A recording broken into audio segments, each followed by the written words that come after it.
Kini kami persilakan kepada calon gubernur nomor urut 1 bisa mengambil nomor amplop pertanyaan dalam fishbowl A, Bapak.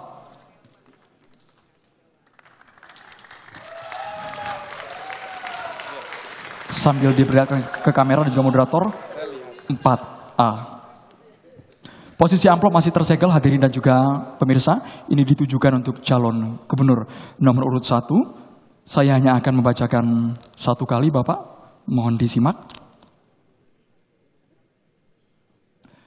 Jumlah sekolah inklusi dan sekolah luar biasa yang melayani siswa penyandang disabilitas di Jawa Tengah masih terbatas. Di sisi lain, jumlah anak penyandang disabilitas di desa dan kota semakin meningkat. Pertanyaannya, apa kebijakan dan strategi pasangan calon untuk meningkatkan layanan pendidikan siswa penyandang disabilitas? Waktu Bapak 3 menit dimulai ketika berbicara. Jumlah penyandang disabilitas di Jawa Tengah saat ini sudah mencapai sekitar 118.000. Jadi apabila pendirian sekolah luar biasa ini hanya ditumpukan kepada pemerintah provinsi maupun swasta saja, mungkin tidak akan cukup. Karena masih banyak yang kemudian memerlukan dukungan-dukungan dan pendidikan, walaupun mereka penyandang disabilitas. Saya mengusulkan kita memberikan insentif kepada pengusaha-pengusaha, kemudian korporat atau perusahaan sedemikian rupa sehingga mereka, harapan kami dengan insentif relaksasi tadi, mereka punya keinginan untuk mendirikan sekolah luar biasa juga. Karena ini akan berdampak kepada tumbuhnya usaha-usaha yang sifatnya mandiri dan bahkan dibiayai penuh karena mereka rata-rata adalah pengusaha swasta, sehingga kebutuhan dari siswa-siswa ini dan jumlah penyandang disabilitas yang diserap ke sekolah-sekolah luar biasa ini semakin banyak. Jadi insentif maupun relaksasi yang kami berikan kepada usaha korporat maupun perusahaan-perusahaan yang bersifat multinasional sekalipun ini memang diperlukan. Karena apa? Karena memang tanpa dukungan mereka kita tidak akan mampu memenuhi kebutuhan jumlah sekolah luar biasa. Bahkan sekolah-sekolah yang sifatnya tidak luar biasa pun juga masih kurang saat ini. Jadi kita berharap dengan bertambah banyaknya usaha-usaha yang kita berikan insentif sehingga mereka juga punya keinginan untuk melakukan misi-misi sosial, antara lain dengan mendirikan sekolah luar biasa, maka mereka akan membantu untuk mempercepat penyerapan maupun hire atau mempekerjakan. Jadi sekolah luar biasa diperlukan, tapi juga kita juga perlu mereka-mereka usaha ini juga menyerap mereka-mereka yang merupakan penyandang disabilitas untuk bisa bekerja. Idealnya memang setiap penyandang disabilitas ini punya kesempatan untuk sekolah.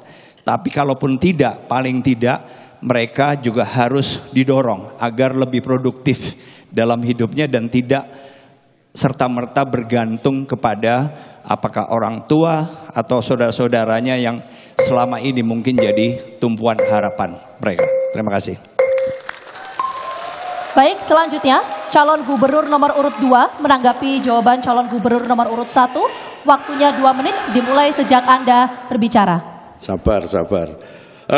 Kita akan bangun SLB yang banyak, kemudian sumber daya manusia kita tingkatkan terutama para guru-guru, karena sekolah luar biasa tidak harus sama dengan yang lain.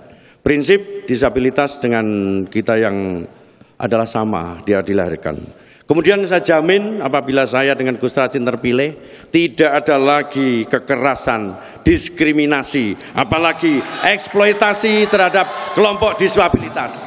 Oleh karena itu, berdasarkan Perda nomor 1 2022, kita harus dampingi para disabilitas terhadap hukum. Kita dampingi apabila berperkara, kemudian apabila berdata secara gratis. Kemudian di masing-masing kecamatan kita dirikan perlindungan anak-anak disabilitas. Di kecamatan itu akan kita latih dengan sertifikasi keterampilan. Dampingi hakinya, kita dampingi terkait halalnya, kemudian kita bantu terkait permodalannya, kita dampingi permodalan, kita latih sehingga kita jamin di rumah-rumah disabilitas mereka mendapatkan pekerjaan yang layak. Di samping kita akan koordinasi dengan BUMD kita untuk mendapatkan pekerjaan minimal 3% BUMD kita harus menyerap kelompok disabilitas kita. Termasuk rekan-rekan sekalian, kita harus menciptakan kelompok disabilitas yang ramah terhadap pelayanan. Contoh misalnya, tidak ada lagi kelompok disabilitas yang tanpa antri. Dia harus tanpa antri di tempat-tempat kesehatan, termasuk di tempat-tempat fasilitas umum, di kendaraan-kendaraan harus mempunyai tempat tersendiri oleh mereka. Dengan secara tidak langsung mereka akan terayomi. Yang terakhir, rumah gubernur adalah rumah disabilitas di wilayah kita. Dengan kapanpun, dimanapun, silahkan datang untuk konsultasi. Karena waktu habis, cukup. Selanjutnya kami persilakan calon gubernur nomor urut 1 untuk menanggapi balik calon gubernur nomor urut 2. Waktu 2 menit dihitung ketika Bapak berbicara. Jadi menambahkan lagi bahwa sekolah luar biasa memang merupakan bentuk pendidikan atau tempat mendidik yang ideal. Tetapi insentif yang kita berikan itu juga perlu untuk memfasilitasi. Walaupun bukan berbentuk sekolah luar biasa, tetapi perusahaan-perusahaan ini apabila kita berikan insentif, harapan kita mereka bisa mendirikan minimal apakah itu bentuk dari sekolah luar biasa, bukan sekolah luar biasa tetapi bagian dari sekolah luar biasa, seperti misalnya tempat penitipan. Karena ini juga sangat berguna bagi para penyandang disabilitas ini untuk misalnya tidak terlalu tergantung. Apabila perusahaan-perusahaan dengan kemampuannya, dengan kepeduliannya terhadap para penyandang disabilitas ini kemudian bisa mengakomodasi apapun yang dilakukan, walaupun bukan dalam bentuk misalnya pengajaran dengan kurikulum yang sempurna, tapi ini sudah sangat membantu.